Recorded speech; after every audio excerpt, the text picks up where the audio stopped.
Que dit cette maman célibataire qui est aussi une soldate du système et essaie tant bien que mal de gérer sa vie?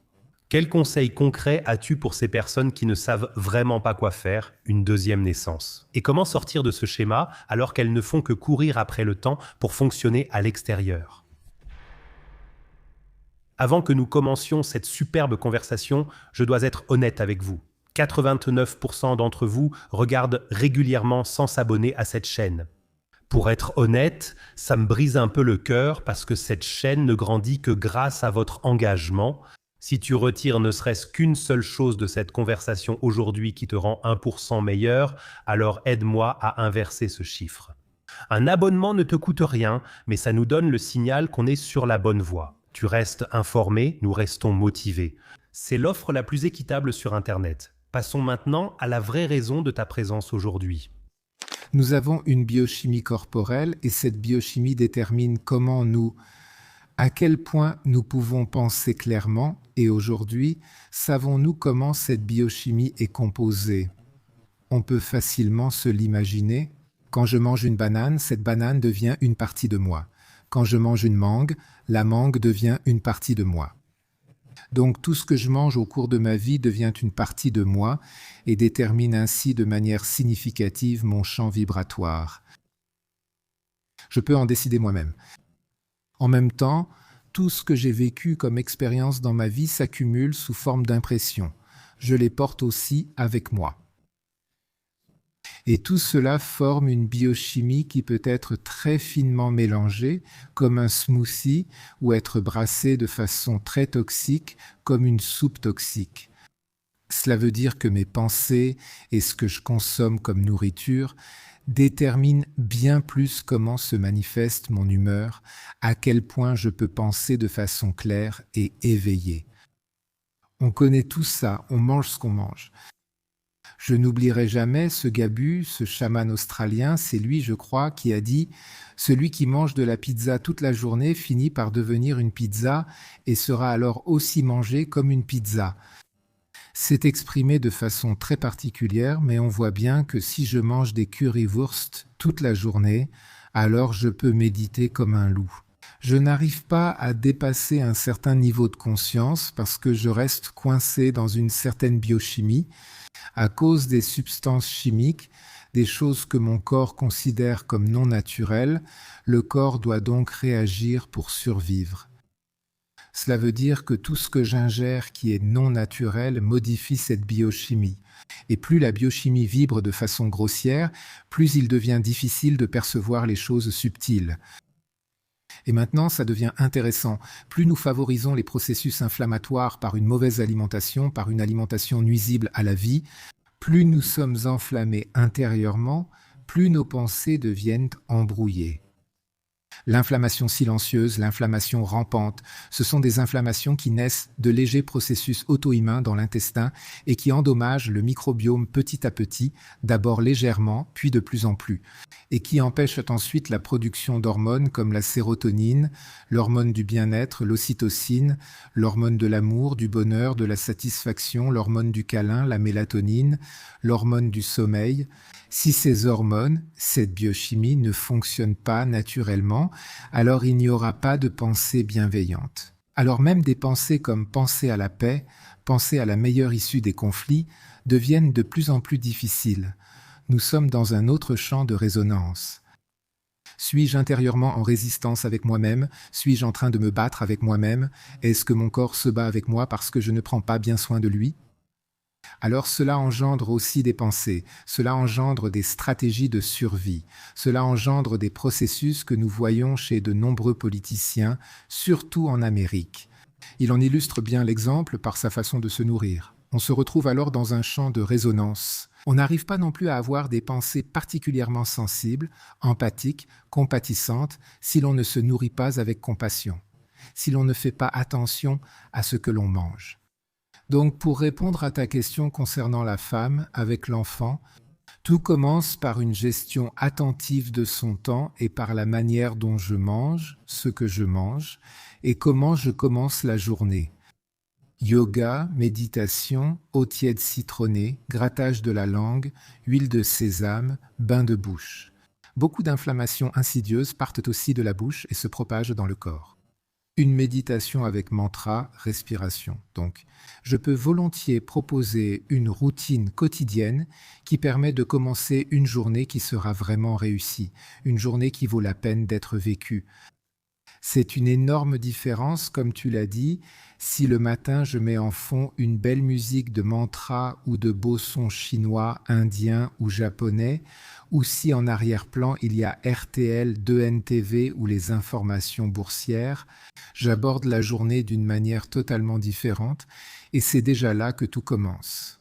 Se lever un peu plus tôt, adopter une routine quotidienne, tout le monde peut s'y habituer. Nous pouvons volontiers lier ce script de routine quotidienne sous la vidéo. Ainsi, le spectateur aura un élément concret sur lequel travailler. Nous pouvons également ajouter une liste d'aliments avec tous les aliments qui favorisent l'inflammation et ceux qui sont anti-inflammatoires. Dans les années 80, j'ai rédigé ma thèse de doctorat sur le microbiome intestinal, ce qui fait que je travaille sur ce sujet depuis 40 ans. Et je peux dire qu'un environnement intestinal perturbé conduit à des pensées perturbées et bloque une perception fine et claire. On pourrait presque dire que cela bloque aussi la capacité de penser de manière empathique dans le sens de créer la paix. Alors j'ai plutôt l'idée de balancer des bombes et de ne dire à personne combien de personnes je tue en interne, et je veille aussi à ce que personne n'en parle à la hauteur de ce qui se passe réellement.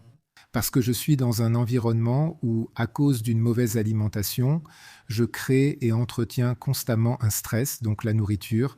Ceci n'est qu'un aspect en ce qui concerne la biochimie que nous pouvons changer.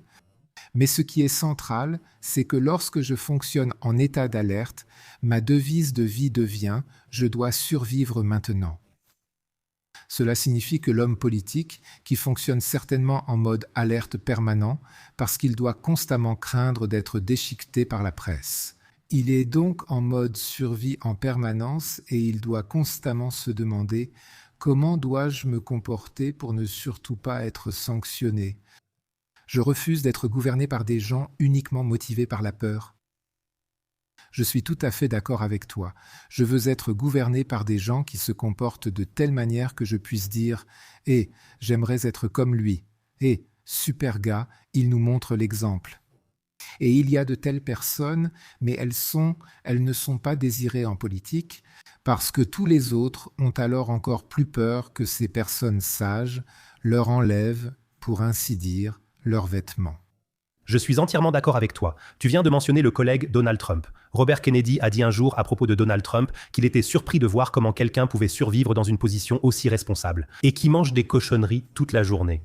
J'ai l'impression qu'il ne mange que des hamburgers. D'un autre côté, Ingfrid, vu toutes les révélations de l'absine.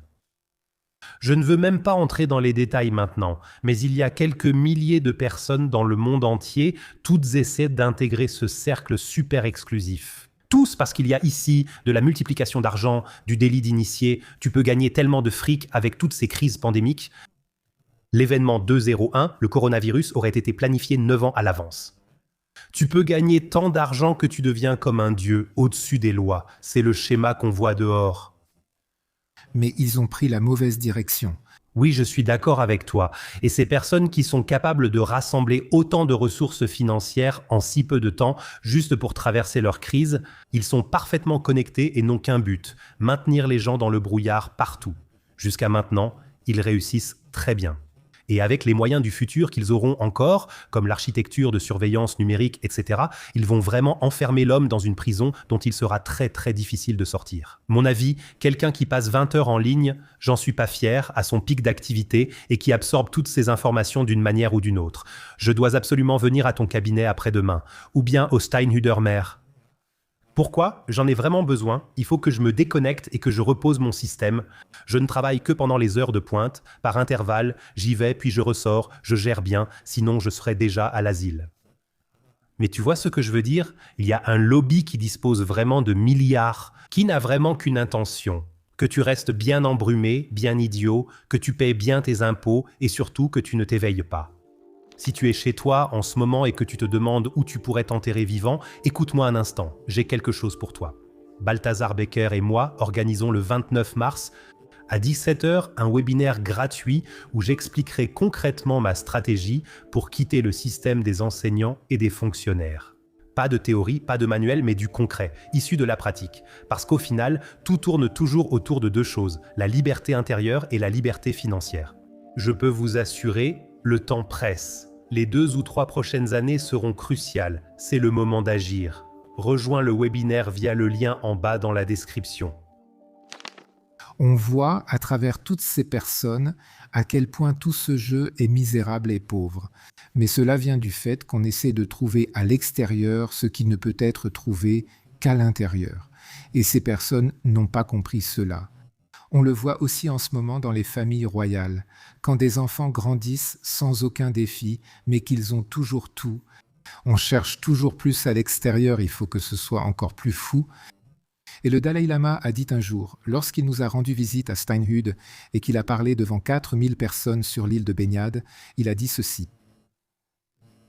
Même si tu vis dans l'abondance la plus totale, dans la plus grande richesse et qu'il y a du vide dans ton cœur, alors la richesse ne te sert à rien, nada, rien. Et il a raison. Cela veut dire que nous sommes invités à partir à la recherche d'indices, à la recherche de la lumière en nous, de cette solidité en nous, trouver cette encre intérieure, pour ensuite réorienter notre cap. C'est quelque chose que les maîtres de toutes les cultures nous prêchent sans cesse, surtout ceux des anciennes cultures tibétaines, chinoises et ayurvédiques. Là, nous savons que nous ne sommes pas le corps, nous ne sommes pas l'esprit, nous sommes l'observateur de ces outils que nous avons reçus. Et la véritable magie de la vie se joue en dehors du corps et de l'esprit lorsque nous observons.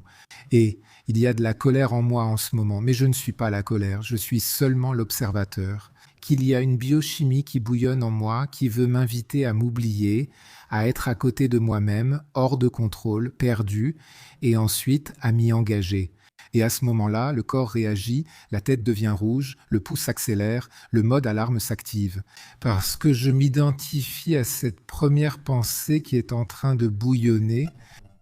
Donc je ne suis pas mon corps, je ne suis pas non plus mon esprit. C'est quelque chose que nous pouvons toujours garder à l'esprit.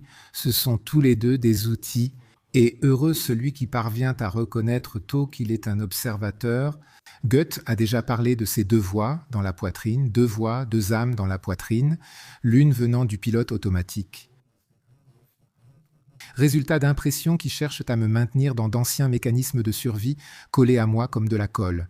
La stratégie de survie, c'est de s'adapter, d'être gentil et aimable, de gagner de l'argent, de réussir, d'aller toujours plus loin et plus vite. Tout cela, ce sont des stratégies de survie. Et de l'autre côté, cette voix subtile du cœur qui dit « Eh, tu as aussi le droit d'exister simplement.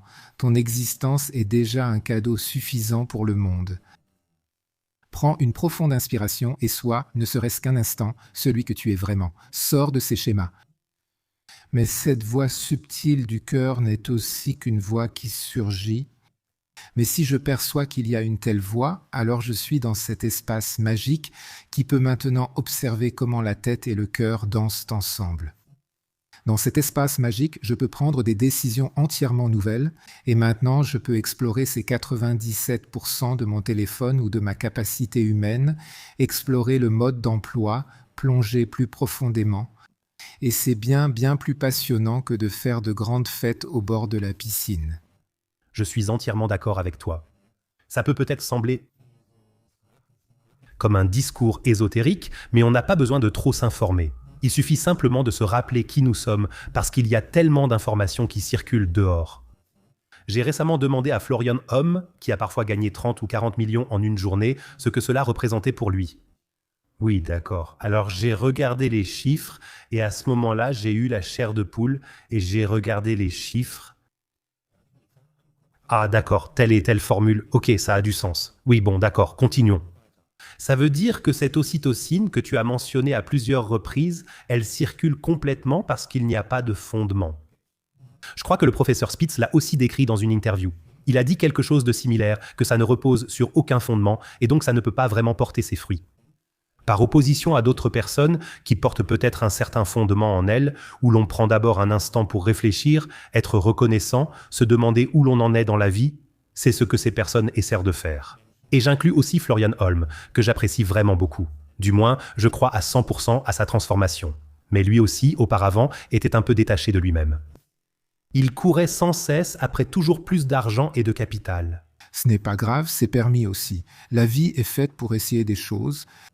Depuis 40 ans dans mon cabinet, j'observe que la première moitié de la vie, il s'agit d'aller dans le monde de façon sauvage, folle et dangereuse, d'essayer la vie, de vraiment ressentir cette absence de limite et de découvrir, d'expérimenter tout ce qui est possible là-dehors, à tous les niveaux. Argent, pouvoir, richesse, tout va bien, mais il arrive un moment, celui du milieu de la vie.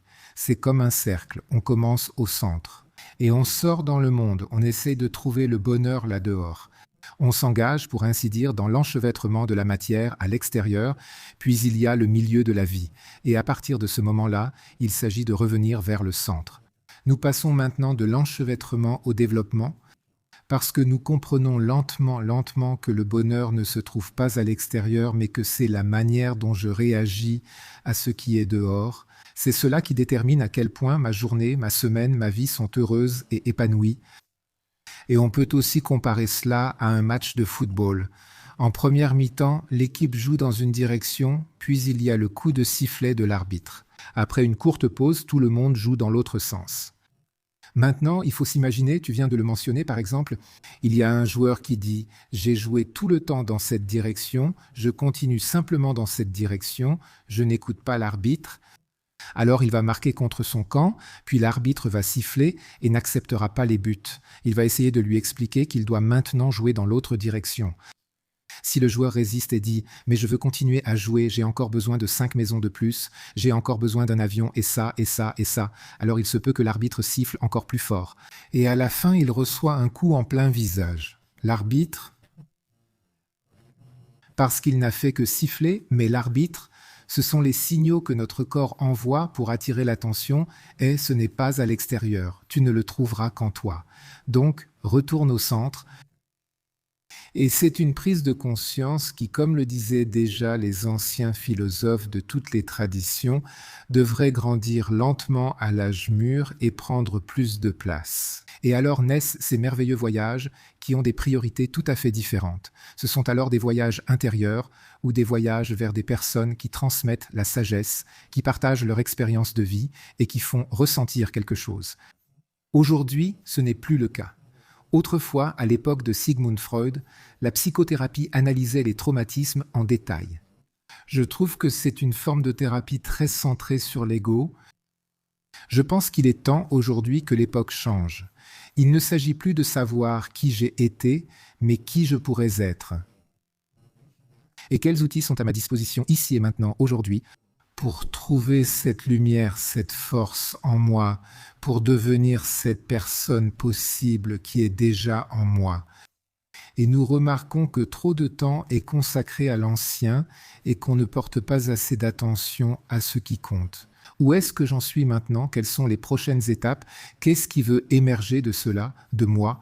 Si j'avais investi le temps que j'ai passé avec 50 constellations familiales et 1000 heures de thérapie dans l'avenir, de plus en plus de gens s'en rendent compte et que j'avais investi ce temps à affiner mes sens, à affiner ma perception, pour ensuite avoir le courage et la volonté de me séparer des personnes qui ne me font pas de bien, de me séparer des métiers, des situations de vie, des événements qui ne me font pas de bien.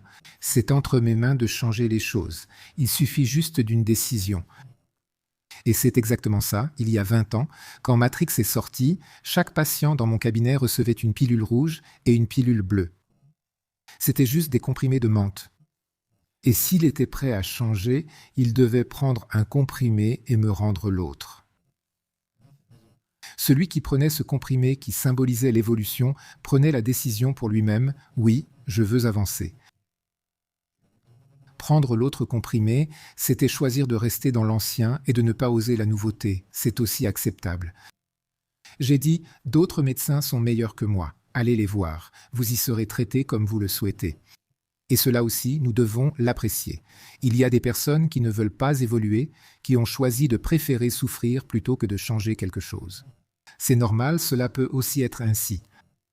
Nous sommes là pour eux. Nous sommes aussi là pour ces 30%, nous l'avons vu pendant la pandémie. Ceux qui sont prêts à emprunter d'autres chemins, qui ont simplement développé une autre perception. Pour ces personnes et ces choses, nous voulons leur donner du courage, leur donner de la force et veiller à ce qu'ils puissent développer leur potentiel de la plus belle manière. Et donc, même pendant la pandémie, je ne me suis pas bien. Au début, oui, mais ensuite, je me suis moins énervé sur ce qui ne marchait pas, préférant me réjouir du jour où tout le monde sortirait dehors en disant « Waouh, c'est fait ». Nous sommes restés chez nous, avons tenu bon, et maintenant nous avons réussi. Alors, je souhaite aussi pour les deux guerres que nous nous concentrions sur une issue positive et que nous ne dirigions pas notre énergie vers ces processus qui sont en cours. Nous devrions... L'image que je souhaite, c'est celle où ces nations se rencontrent à nouveau un jour et se serrent la main, échangent une poignée de main. Nous devrions déjà construire cette image maintenant. C'est plus sensé que de se réjouir ou de s'énerver à propos des bombes qui tombent, peu importe de quel côté. Ce n'est pas bien. Nous sommes actuellement en pleine révolution de la conscience, j'ai souvent entendu ce terme, parce que les mensonges qu'on nous sert dehors sont vraiment d'une telle audace. Ils sont tellement flagrants, ils nous sautent vraiment au visage, que nous sommes vraiment... Soit nous nous réveillons, nous reprenons notre vie en main et nous assumons notre propre responsabilité. Ou bien, après-demain, tu seras la chair à canon sur un front quelconque, ou alors tu finiras dans une prison numérique. Autrement dit, cette pilule bleue ou rouge, elle nous est servie en pleine figure par la vie en ce moment. C'est maintenant le moment de se réveiller.